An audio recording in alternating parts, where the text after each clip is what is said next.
Kai moteris turi tokią didelę vienatvės baimę, kad geriau pasirenka būti su bet kuom negu vienai. Ji tokia didelė, kad kiekvieną kartą, kai yra išsiskiriama su toksiniu žmogum, pradeda kilti mintis, kad jis pasikeis, dabar šitą kartą tikrai jis pasikeis. Ir jūsų santykiai jau senai emocinėse supynėse.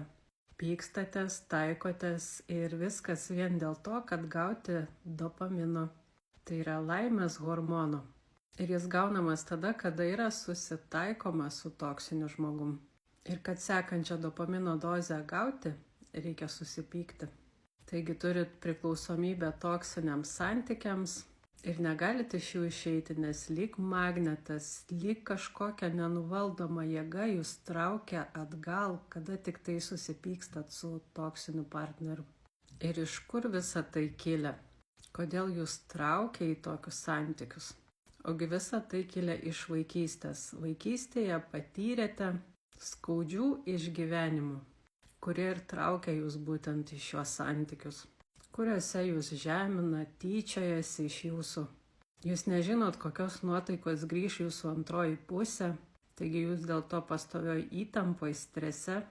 Ir jeigu jums pavyksta pagaliau išeiti iš tokių santykių, tai juos pakeičiat į kitus toksinius santykius ir sukate šitam užburtam rate.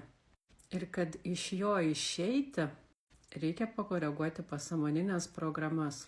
Dar kitaip sakant, pakoreguoti praeities įvykių suvokimą, užauginti jūsų emocijas, kad jūs taptumėt suaugęs emociškai žmogus, kuris realybę mato tokią, kokia jinai yra.